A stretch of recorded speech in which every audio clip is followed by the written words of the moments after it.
Fireworks and the 4th go hand in hand. And while we may see them as beautiful and festive, for many of our pets with highly sensitive ears, it's like magnified gunfire. Yeah, dogs can also bolt when startled or frightened, meaning owners could lose their pets, putting them at risk. Joining us now with more on how to keep our pets safe this 4th of July is Lorie Sowle, Assistant Animal Control Director with Detroit Animal Care and Control. Thanks for joining us, Lorie. Absolutely. Happy 4th of July. Happy 4th of July to you. So many of us have seen this in action before. You see, especially with many dogs, they tend to get fearful or nervous when fireworks are blasting off outside. But what is the real danger to our pets? Well, the danger is that the dogs will get stressed out and frightened and get loose out of their property and get lost or injured, hit by a car. There's all kinds of things that can happen to dogs when they're off their property. So it's really important to keep your dog on property and keep them safe for the 4th. I mean, their hearing is really good, and some of those boomers even bother us. So it's really important to keep them safe and at home. You're talking about dogs, but what other sort of animals are affected here? Are we talking about cats and really any animal that's in your home? Well, let's think about the holiday in general or any holiday party. You know, you always have a lot of guests or you go someplace and you leave your pets at home. So cats can be bothered by the noise, even though they're pretty much aloof sometimes. They like to hide. That's one of the things that they really like to do. Dogs like to be with their pack. So, any pet really can be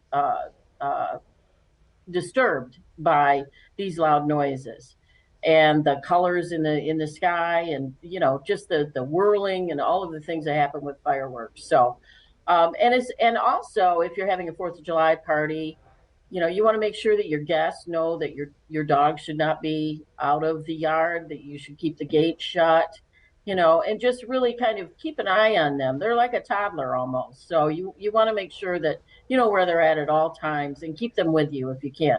Yeah. Are there any other preventative steps to take, maybe when it comes to microchipping your dog? You may know your animal has a microchip, but is there anything you need to look up or information you need to have ready just in case? Well, you should always have a recent photo of your animal. You should always make sure that your animal, whether he's microchipped or not, has an up-to-date collar with a tag that has the proper contact information.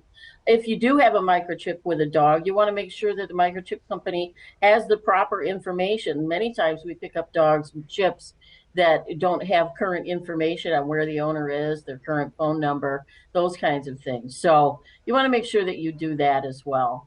And then, if your dog does happen to get loose, you should contact, there's several places you can contact. 24 Pet Connect. You can contact Love of Louie.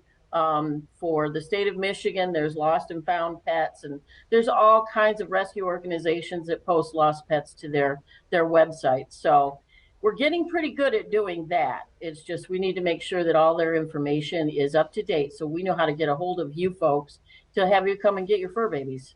So, Lorie, what is your advice here? Is it to keep your pets inside, or is even that not sufficient enough when you're talking about loud fireworks in the area? Could that be torturous? Is it putting them in the basement? What is your advice here?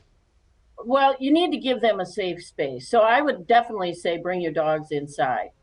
If you can stay home, but bring your dogs inside either way. And then set up a crate or put them in a room that they enjoy and like to nap in.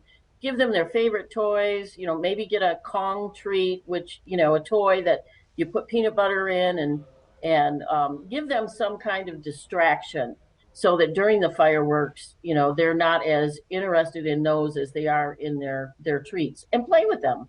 Also, close your blinds and windows and make sure that they don't see the sparkles out there.